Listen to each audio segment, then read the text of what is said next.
Hello students, welcome to magnet paints. मैं रूपाली वर्मा। आज जो हम करेंगे वो है हमारी class 10th Hindi course B की ये हमारी पूरक हिंदी पुस्तिका संचयन भाग 2 का प्रथम अध्याय हरिहर काका। इसका हम कंप्लीट चैप्टर रिवीजन करेंगे। इसमें हम जो है चैप्टर के सार को समझेंगे और साथ ही साथ हम कुछ क्वेश्चन आंसर्स भी करेंगे।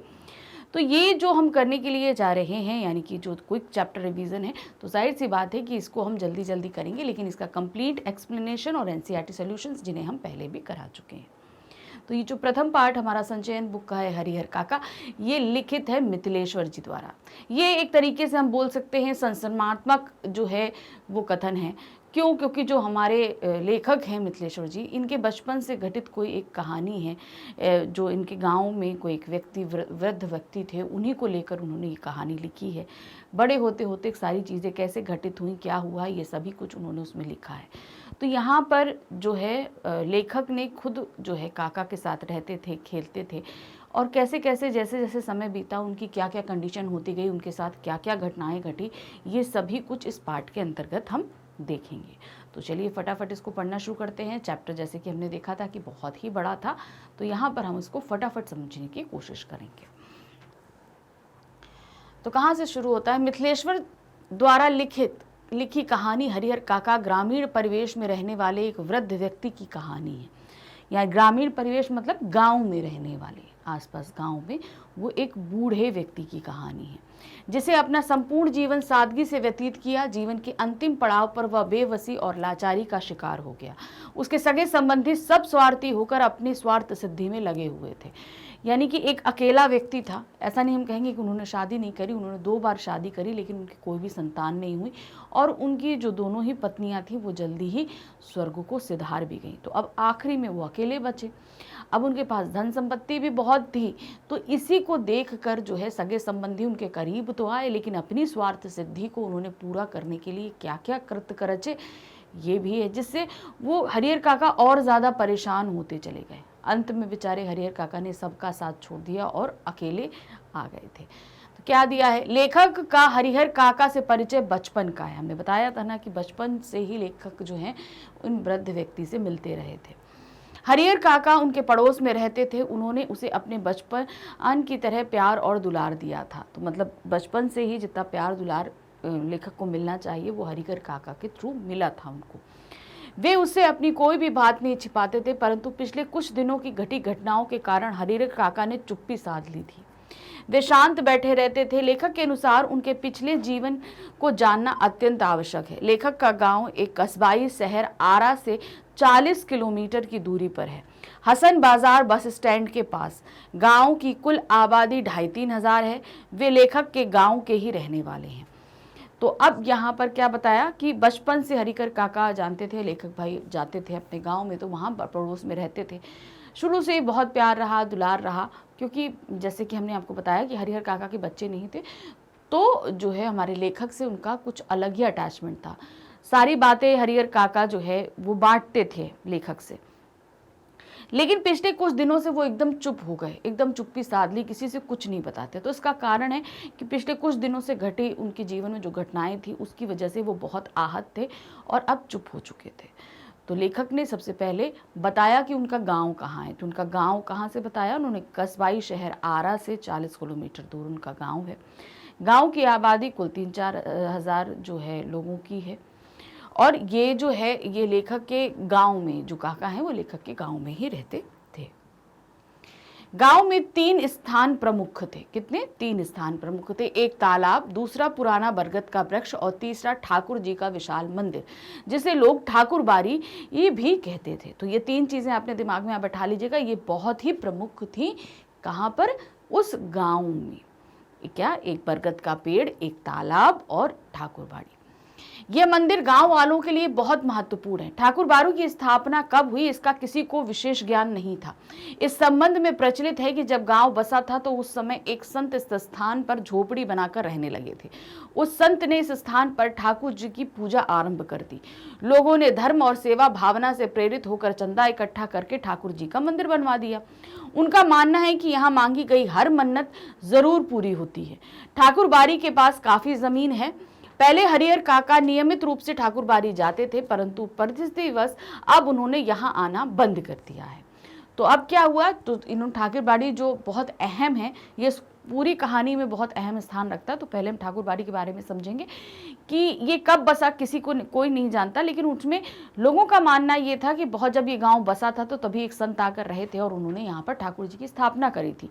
लोगों ने आकर चंदा इकट्ठा कर उनका मंदिर बना दिया। अब धीरे धीरे ठाकुर बाड़ी के पास उनकी खुद की बहुत सारी ज़मीन हो गई थी जिसपे खेती होती थी और ठाकुर बाड़ी का भरण पोषण भी होता था। अब ये तो हमने ठाकुर बाड़ी के पास में समझ लिया। आगे बढ़ते हैं, हरिहर काका के बारे में देख रहे हैं। हरिहर काका के 4 भाई हैं, सभी विवाहित हैं, उनके बच्चे भी बड़े हैं। हरिहर काका ने 2 शादियां की थी, परंतु उन्हें बच्चे नहीं हुए। उनकी दोनों पत्नियां भी जल्दी स्वर्ग सिधार गई। हरिहर काका ने तीसरी शादी बढ़ती उम्र और धार्मिक संस्कारों के कारण नहीं की थी। वे अपने भाइयों के साथ रहने लगे। वे अपने भाइयों के परिवार के साथ ही रहते थे। तो अब क्या थे, हरिहर काका के 4 भाई थे, चारों की शादियां हो चुकी थी, उनके बच्चे भी बड़े हो गए थे। हरिहर काका ने शादी करी थी, 2 शादियां करी, लेकिन उनके कोई बच्चे नहीं हुए, संतान नहीं हुई। तो अब तीसरी शादी उन्होंने करी नहीं और अब कहाँ रह रहे थे वो, अपने ही भाइयों के साथ रह रहे थे। हरिहर काका के पास कुल 60 बीघे खेत था। बहुत ज़्यादा ज़मीन होती है, 60 बीघे खेत। प्रत्येक भाई के हिस्से में 15 बीघे खेत हैं। परिवार के लोग खेती बाड़ी पर निर्भर है। भाइयों ने अपनी पत्नियों को हरिहर काका की अच्छी प्रकार से सेवा करने के लिए कहा है। कुछ समय तक तो वे भली भांति उनकी सेवा करती रही, परंतु बाद में ना कर सकी।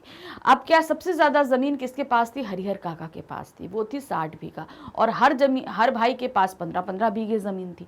तो अब लालचवश ही कहेंगे कि सभी भाइयों ने बोला था कि हरिहर काका की जो है सेवा बहुत अच्छे से करिए, अपनी पत्नियों से, अपने परिवार वालों से बोल रखा था।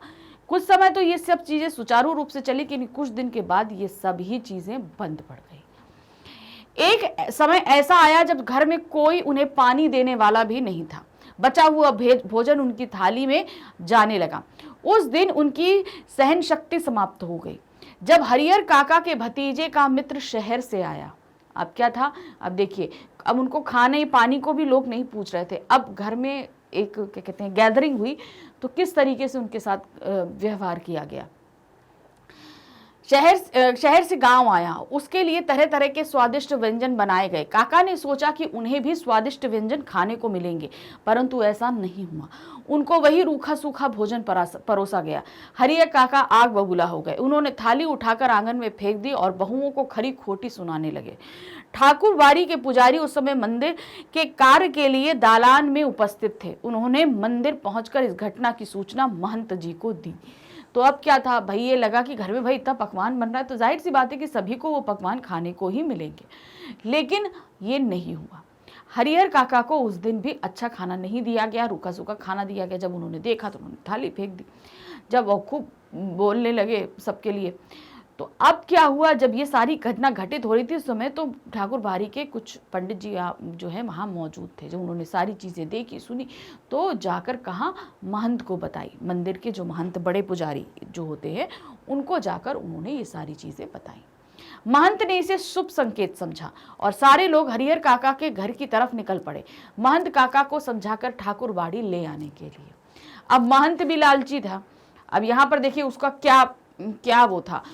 अब उसने सोचा कि भाई जो है हरिहर काका है वो वहाँ खुश नहीं है, प्रसन्न नहीं है, तो अब ऐसा करते हैं, उनको मना के हम ठाकुर बाड़ी ले आते हैं। अब उनके पास तो 60 बीघा ज़मीन है, हम उनकी सेवा वेवा करेंगे और बहला फुसला के उनकी 60 बीघा ज़मीन जो है वो ठाकुर बाड़ी के नाम करा लेंगे, उनके पास ज़मीन इतनी सारी है। तो अब यहाँ महंत भी खुश इसलिए था कि उसको वो सारी प्रॉपर्टी अब अपनी होती दिखाई दे रही थी, वो भी स्वार्थी था। उन्होंने संसार की निंदा शुरू कर दी। अब जब महंत वहां पहुंचे हरिहर काका के पास, तो अब उन्होंने कैसा प्रपंच बनाना शुरू किया। उन्होंने संसार की निंदा शुरू कर दी, दुनिया को स्वार्थी कहने लगे तथा ईश्वर की महिमा का गुणगान करने लगे। महंत ने हरिहर काका को समझाया कि अपनी जमीन मंदिर के नाम लिख दो, जिससे तुम्हें वैकुंठ की प्राप्ति होगी तथा लोग तुम्हें हमेशा याद करेंगे। हरिहर काका उनकी बातें ध्यान से सुनते रहे। वे दुविधा में पड़ गए। अब उन्हें कोई रास्ता सूझ नहीं रहा था। महंत ने ठाकुर बाड़ी में ही उनके रहने तथा खाने पीने का उचित व्यवस्था करवा दी। अब क्या हुआ, महंत गए और वहां से जो है उसको ले आए, हरिहर काका को जाकर ठाकुरबाड़ी में ले आए। अब वहां पे उन्होंने सब बताना कि भाई परिवार रिश्तेदार सब मिथ्या होते हैं, तुम भगवान की सेवा में रहो, अपनी ज़मीन यहाँ कर दो, तुम हमेशा यहाँ खुशी रहोगे, मरने के बाद तुमको स्वर्ग की प्राप्ति होगी। सब तरह तरह के बातें जैसे बोला जाता है उस तरीके से उन्होंने बोलना शुरू कर दिया और हरिहर काका का वहाँ अच्छे से प्रबंध कर दिया रहने के लिए। अब हरिहर काका भी थोड़ा सा दुविधा में पड़ गए, क्या हमें इतनी ज़मीन ठाकुरबाड़ी के नाम करनी चाहिए, नहीं करनी चाहिए, जो भी है। जैसे ही इस घटना की सूचना उनके भाइयों को लगी, वैसे ही वे उन्हें मनाने के लिए फिर से ठाकुरबाड़ी पहुंचे, पर वे उन्हें घर वापस लाने में सफल ना हो सके। पर अगले ही दिन वे ठाकुरबाड़ी पहुंचे और काका के पांव पकड़कर रोने लगे, उनसे अपने दुर्व्यवहार के लिए काफी माफी मांगने लगे। हरिहर काका का दिल पसीज गया, वे घर वापस आ गए। अब काका को बहुत सेवा होने लगी। उन्हें जिस किसी वस्तु की इच्छा होती तो आवाज लगा देते, परंतु उन्हें तुरंत मिल जाती, वह वस्तु उन्हें तुरंत मिल जाती। गांव में काका की चर्चा होने लगी। तो अब क्या हुआ कि जो है हरिहर काका को भाई इस तरीके से ले गए, तो उनको फिर से वापस ले आए, उनके भाई जाकर मना बुझा के फिर से वापस ले आए। अब घर में बड़ी उनकी सेवा भाव भगत होने लगा, जो कुछ मांगते उनको तुरंत मिलता, सब होता। अब गांव में भी हरिहर काका की बड़ी चर्चा हो रही थी। घर के सदस्य जमीन अपने नाम लिखवाने का प्रयत्न करने लगे, परंतु हरिहर काका के समक्ष अनेक ऐसे उदाहरण थे जिन्होंने जीते जी अपनी जमीन अपने रिश्तेदारों के नाम लिख दी थी और बाद में पछताते रहे। महंत भी मौका देखते ही उनके पास आ जाते और उन्हें समझाते। तो अब बच्चे क्या कह रहे, जो भाई थे उनके, जो भाई बना लाए थे, अब बहुत सेवा कर रहे थे, तो उसी प्यार पार में बार बार बोलते थे कि भाई आप जमीन हमारे नाम कर दीजिए, जमीन हमारे नाम कर दीजिए। बस हरिहर काका भी भाई काफी एजेड थे, इतना सब कुछ देख चुके थे, समझ चुके थे, तो वो जानते थे कि उनके सामने ऐसे बहुत से उदाहरण थे कि बहुत से लोगों ने अपने जीवन में जो है वो चीजें दे दी, अपनी जमीन प्रॉपर्टी जो है सब दे दी थी, और उसके बाद उनकी कोई भी देखभाल करने वाला नहीं रहता था, उनको निकाल के बाहर कर दिया जाता था। और कभी कभी महंत भी जो है उनको बार बार आते रहते थे घर समझाने के लिए कि भाई प्रॉपर्टी दे दो, ठाकुरबाड़ी के नाम कर दो। तो इस तरीके से जो है हरिहर काका को दोनों तरफ से प्रेशर पड़ रहा था जमीन के लिए, भाइयों की तरफ से भी और महंत जी के तरफ से भी। कुछ समय बाद महंत जी की चिंताएं बढ़ने लगी। अब महंत भी चाहते थे कि भाई जमीन उनके पास में आ जाए, तो वो भी बार बार जा ही रहे थे। तो क्या हुआ, उनकी चिंताएं बढ़ने लगी। वे इस कार्य का उपाय सोचने लगे। एक दिन योजना बनाकर महंत ने अपने आदमियों को भाला, गड़ासा और बंदूक से लैस करके काका का अपहरण करवा दिया। हरिहर काका के भाइयों एवं गांव के लोगों ने जब खबर लगी तब वे ठाकुरबाड़ी बाजा पहुंचे। अब महंत बार बार जा रहे थे, समझा रहे थे कि भैया हमको दे दो दे दो दे दो, लेकिन वो नहीं दे रहे थे, मान नहीं रहे थे हरिहर काका कि नहीं हम भाई क्यों जमीन अपनी भाई ठाकुरबाड़ी के नाम कर दें। अब वो चिंतित हो गए, तो उन्होंने भी अब क्या किया कि भाई उनका अपहरण करा लिया। महंत के बहुत सारे आदमी लेकर गए और वहां से अपहरण करा के उन्हें ठाकुरबाड़ी ले आए। जब गांव वाले भाइयों को पता चला तो भाई सब पहुंच गए ठाकुरबाड़ी उनको छुड़ाने के लिए। उन्होंने मंदिर का दरवाजा खुलवाने का प्रयत्न किया, पर वे असफल रहे। तब उन्होंने पुलिस को बुला लिया। मंदिर के अंदर महंत एवं उनके आदमियों ने काका से जबरदस्ती कुछ सादे कागजों पर अंगूठा निशान ले लिए। काका महंत के इस रूप को देखकर हैरान हो गए। पुलिस ने बहुत मुश्किल से मंदिर का दरवाजा खुलवाया, परंतु उन्हें अंदर कोई हलचल दिखाई नहीं दी। तभी एक कमरे से धक्का मारने की आवाज आई। पुलिस ने ताला तोड़कर देखा तो काका रस्सियों से बंधे मिले, उनके मुंह पर कपड़ा ठूसा हुआ था। उन्हें बंधन से मुक्त करवा के उनके भाई उन्हें घर ले आए। अब देखिए, महंत को जब सीधी उंगली से घी निकलता ना दिखाई दिया तो उसने अपनी उंगली को टेढ़ा कर लिया, उसे जबरदस्ती किया, अपहरण कर लिया। और जब सबने खुलवाने की कोशिश करी तो दरवाज़ा नहीं खोला। पुलिस को बुलाया गया। पुलिस ने भी जैसे तैसे बहुत मेहनत करके मंदिर का दरवाज़ा खोला, देखा अंदर एकदम सन्नाटा, कोई है ही नहीं। तो फिर एकदम से कुछ धक्का देने की आवाज़ आई। तो महंत काका जो हैं वो थोड़ा सा धक्का दे रहे थे ताकि उनको सुन ले कोई। तो देखा जाके वहाँ ताला लगा था, रूम में ताला तोड़ा गया। देखा तो अंदर हरिहर काका बंधे पड़े थे, मुंह में कपड़ा ठूसा हुआ था। निकाला गया, उनको मुक्त कराया गया। तो उन्होंने पुलिस को बताया कि इन्होंने कुछ सादे कागज़ों पे मुझसे साइन ले लिया है, मतलब मेरे अंगूठे के निशान ले लिए हैं। तो पुलिस ने ये चीज़ रिपोर्ट दर्ज कर ली और जो है काका को उनके भाई घर लेकर चले गए। अब उनका बहुत ध्यान रखा जाने लगा। अब काका एक बार अपहरित हो गए थे तो उनको जो है बड़ा ध्यान से रखा गया। 2-3 लोग रात में उन्हें घेर कर सोते। जब वे गांव में जाते तब भी हथियारों से लैस 2-3 व्यक्ति उनके साथ जाते। उन पर फिर से दबाव डाला जाने लगा कि अपनी जमीन अपने भाइयों के नाम कर दें। अब भाई क्या है, ध्यान तो रख रहे थे, लेकिन अब भाई उनके ऊपर प्रेशर डाल रहे थे कि अब वो जो जमीन है अब मेरे नाम कर दीजिए। एक तरफ महंत उनकी जान के पीछे पड़ा था और दूसरे घर वाले, वो उनके खुद के भाई पीछे पड़े थे कि भाई हम आपकी सेवा कर रहे हैं, सब कुछ कर रहे हैं, आप अपनी जमीन हमारे नाम कर दीजिए। अब इनको घर से भी ये प्रेशर पड़ने लगा था। जब एक दिन उनकी सहन शक्ति ने जवाब दे दिया, तब उन्होंने भी भयानक रूप धारण कर लिया। किन्होंने? उनके भाइयों ने। जब उनके भाई इतना समझाते गए, प्यार से हर एक चीज से समझाते गए, नहीं माना। अब उनकी सहन शक्ति समझाने की भी भाइयों की हो गई। अब उन्होंने भी अपना रौद्र रूप धारण किया। किस तरीके से? उन्होंने काका को धमकाते हुए कहा कि सीधे तरीके से तुम हमारे नाम जमीन कर दो, नहीं तो मारकर यहीं घर में ही गाड़ देंगे और गांव वालों को पता भी नहीं चलेगा। हरिहर काका ने जब साफ इंकार कर दिया तो उनके भाइयों ने उन्हें मारना शुरू कर दिया। हरिहर काका अपनी रक्षा के लिए चिल्लाने लगे। भाइयों ने उनके मुंह में कपड़ा ठूस दिया। अब क्या हुआ? भाइयों ने भी उन्हें समझाया, धमकी दी कि हम तुम्हें मार देंगे। जब वो चिल्लाने लगे, खूब मारा पीटा, सब कुछ किया, उनके मुंह में कपड़ा ठूस दिया कि ताकि चिल्लाने की आवाज घर के बाहर ना जा सके। उनके चिल्लाने की आवाज सुनकर गांव वाले इकट्ठा होने लगे। अब जैसे तैसे भी जो थोड़ी बहुत आवाज थी उससे गांव वालों ने सुन लिया और गांव वाले वहां आकर इकट्ठा हो गए। महंत तक भी खबर पहुंच गई। वह पुलिस लेकर वहां आ पहुंचा। अब भाई महंत कैसे छोड़ देता? जब महंत ने काम किया था तो भाई पुलिस लेकर पहुंचे थे। अब भाई जब कर रहे थे तो महंत जी पुलिस लेकर घर पहुंच गए थे। पुलिस ने काका को बंधन मुक्त करवाकर उनका बयान लिया। काका ने बताया कि मेरे भाइयों ने जबरदस्ती इन कागजों पर मेरे अंगूठे के निशान लिए हैं। उनकी दशा देखकर मालूम हो रहा था कि उनकी पिटाई हुई है।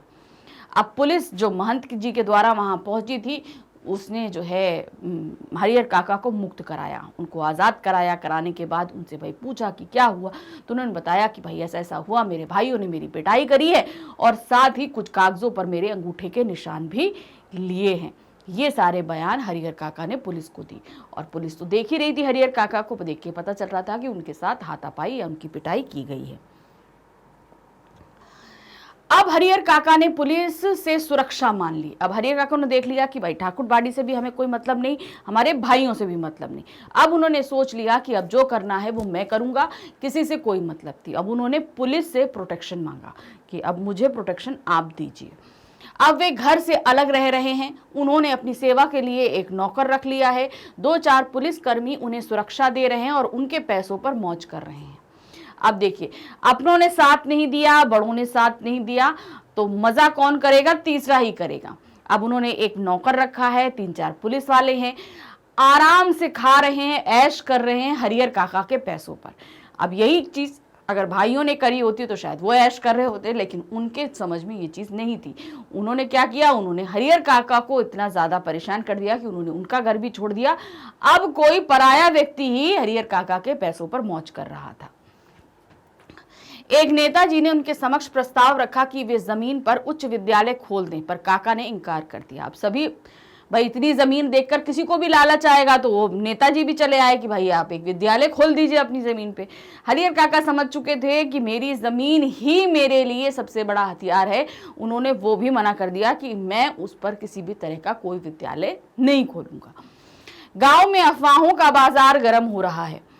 लोग सोचते हैं कि काका की मृत्यु के बाद महंत साधुओं एवं संतों को बुलाकर जमीन पर कब्जा कर लेगा। अब काका गूंगेपन का शिकार हो गए हैं। वे रिक्त आंखों से आकाश की ओर ताकते रहते हैं। तो अब क्या है, जिस व्यक्ति को अपनों से ही इतनी ज्यादा मार मिल चुकी हो, सब कुछ हो, कोई उनका साथ ना दे, तो जाहिर सी बात है वो व्यक्ति अंदर तक टूट जाता है। तो महंत काका के साथ भी ऐसा हुआ। वो अंदर तक टूट चुके हैं, उन्होंने किसी पे विश्वास नहीं है। जो पहले बहुत जो बोलते थे, अब बिल्कुल चुप हो चुके हैं, लेटे हुए आसमान की तरफ देखते रहते हैं, ना किसी से बात करते हैं, ना कुछ करते हैं। लोग सोचते हैं कि इनके मरने के बाद इनकी ज़मीन का क्या होगा, महंत हथिया लेगा कि भाई ले लेंगे क्या। अभी तक सब अपने अपनी तरीके से सब बातें करते हैं। क्या होगा उनके मरने के बाद उनकी ज़मीन का, किसी को कुछ भी पता नहीं है। तो इस तरीके से इस पार्ट की जो समरी थी वो हमने यहाँ पर फिनिश करी। अब इसी पार्ट से रिलेटेड कुछ क्वेश्चन आंसर्स हमारे पास है, जिन्हें हम देखते हैं। पहला क्वेश्चन है, हरिहर काका की किस स्थिति ने लेखक को चिंतित कर दिया था? यानी ऐसे लेखक ने ऐसा क्या देखा था हरिहर काका में जिसको देखकर वो परेशान हो गए थे। हरिहर काका को वो बचपन से जानते थे, हंसना खेलना कूदना सब कुछ करते थे, लेकिन अब जब वो देख रहे थे तो एकदम चुपचाप हो गए थे। आकाश की तरफ ताकते रहते थे, किसी से कोई बात नहीं करते थे। ये स्थिति लेखक के लिए बहुत ही चिंतनीय थी। तो क्या दिया, जब इस बार जब लेखक हरिहर काका से मिलने गया तो उनकी तबीयत के बारे में पूछा तो उन्होंने सिर उठाकर एक बार लेखक की ओर देखा और सिर झुका लिया। इसके बाद उन्होंने दोबारा सिर नहीं उठाया। उनकी यंत्रणा और मनोदशा के बारे में आंखों ने बहुत कुछ कह दिया, पर काका कुछ बोल न सके। उनकी इसी दशा से लेखक को चिंतित कर दिया था। तो ये था, क्योंकि अब वो उतना परेशान हो चुके थे, किसी से बात करना वगैरह उनको पसंद नहीं आता था। देखा चुप होकर चुपचाप रह जाते थे। प्रश्न संख्या 2 है, लेखक ने कैसे जाना कि हरिहर काका उसे बचपन में बहुत प्यार करते थे? लेखक को कैसे पता चला था कि हरिहर काका बचपन में उसे बहुत ज्यादा प्यार करते थे? लेखक को उसकी मां ने बताया करती थी कि हरिहर काका बचपन में उसे बहुत प्यार करते थे। वे उसे कंधे पर बिठाकर घुमाया करते थे। एक पिता अपने बेटे को जितना प्यार करता है, हरिहर काका उससे ज्यादा प्यार लेखक को करते थे। वे जितना खुलकर लेखक से बातें करते थे, उतना किसी अन्य से नहीं। हरिहर काका ने ऐसी दोस्ती किसी अन्य के साथ नहीं की। इस तरह उनसे जाना कि काका उसे बचपन में बहुत प्यार करते थे। तो लेखक को भाई बचपन की बातें कहाँ बड़े होके हम लोग को इतनी याद रहती है, तो कैसे पता चला? तो लेखक को लेखक की माँ ने बताया था कि एक पिता अपने बेटे को जितना प्यार करता है, हरिहर काका उससे कहीं ज्यादा तुमको प्यार किया करते थे। ये सब चीजें उन्होंने बताई थी, जानी थी, समझी थी, तो सभी कुछ अपनी माँ के जरिए ही जानी थी। प्रश्न संख्या 3 है, लेखक के गांव का संक्षिप्त परिचय दीजिए। तो याद है कि स्टार्टिंग में हम लोगों ने गांव का एक संक्षिप्त परिचय पढ़ा था, वही परिचय आपको यहाँ पे देना है। लेखक का गांव आरा कस्बे से 40 किलोमीटर दूर है, जिसकी आबादी 2,500-3 हजार से अधिक ही होगी। इस गांव में 3 प्रमुख स्थान है। गांव के पश्चिम किनारे पर बड़ा तालाब, गांव के मध्य स्थित बरगद का पुराना वृक्ष और गांव के पूर्व में स्थित ठाकुर जी का विशाल मंदिर। इसे गांव के लोग ठाकुरबाड़ी कहते हैं। आगे चलकर यही ठाकुरबाड़ी गांव की पहचान बन गई। तो ये बताया था कहाँ से कितनी, भाई कस्बाई एरिया है आरा, उससे 40 किलोमीटर दूरी पर था। गांव में जो 3 प्रसिद्ध चीजें हैं, तालाब, बरगद का पेड़, ठाकुरबाड़ी, ये सब चीजों के बारे में आप बताएंगे। प्रश्न संख्या 4 है, ठाकुरबाड़ी की प्रबंध समिति और इसके कार्यों का वर्णन कीजिए। ठाकुरबाड़ी की प्रबंध समिति क्या थी? जमीन थी ना, तो वहां पर वो जो सारे कार्य होते थे उस पर आपको बताना है क्या क्या कार्य प्रबंध समिति किया करती थी। ठाकुरबाड़ी के नाम पर अच्छी खासी जमीन और अत्यंत विशाल मंदिर है। यहाँ धार्मिक लोगों की एक समिति है जो ठाकुरबाड़ी की देखरेख करती है और इसके संचालन हेतु प्रत्येक 3 साल पर एक पुजारी की नियुक्ति करती है। ठाकुरबाड़ी का प्रमुख कार्य है गांव के लोगों में ठाकुरबाड़ी के प्रति भक्ति भावना उत्पन्न करते हुए धर्म विमुख लोगों को रास्ते पे लाना, यानी कि लोगों के अंदर भक्ति भावना को बनाए रखना, और जो लोग धर्म से विमुख हो गए हैं, जो धर्म में, भगवान में, ईश्वर में नहीं मानते हैं, उन्हें इन सब चीज़ों का ज्ञान कराना और धर्म की तरफ, धर्म के रास्ते पर लेकर आना। तो ये होता था ठाकुरबाड़ी का काम। तो इस तरीके से यहाँ पर हमने इस पार्ट का पूरा कंप्लीट एक्सप्लेनेशन आपके सामने किया और साथ ही साथ कुछ क्वेश्चन आंसर्स भी बताए। आई होप ये चैप्टर आपका, ये जो क्विक रिवीजन है, आपके एग्जाम्स में बहुत आपकी हेल्प करेगा। इस चैप्टर का कंप्लीट एक्सप्लेनेशन और एनसीईआरटी सॉल्यूशंस हम पहले करा चुके हैं, तो उन्हें ज़रूर देखिएगा। अब रही बात ये वन शॉट सिर्फ हिंदी में ही नहीं, आपको बाकी सब्जेक्ट्स में भी अवेलेबल है। तो ये आपको मिलेगा कहाँ? ये आपको मिलेगा हमारे चैनल magnerspain.com पे। जब आप यहाँ पर आएंगे तो आप देखेंगे कि यहाँ पर क्या है, वन शॉट रिवीजन पे आप जैसे ही क्लिक करेंगे, आपके सामने जो है जितने भी क्लासेस में वन शॉट रिवीजन अवेलेबल हैं वो आपके सामने आएंगे। 9th, 10th, 11th, 12th, तो आप हैं क्लास 10th में आप यहाँ पर क्लिक करेंगे वॉच नाउ पे। यहाँ पर क्लिक करते ही आपके सामने पूरी प्लेलिस्ट अवेलेबल हो जाएगी। आप देखेंगे कि यहाँ सभी सब्जेक्ट अवेलेबल हैं। आप हिंदी पे क्लिक करेंगे, हिंदी में जितनी बुक्स हैं वो आपके सामने आएंगी। तो जो भी बुक्स में आप देखना चाहते हैं, पढ़ना चाहते हैं, उसे क्लिक करेंगे।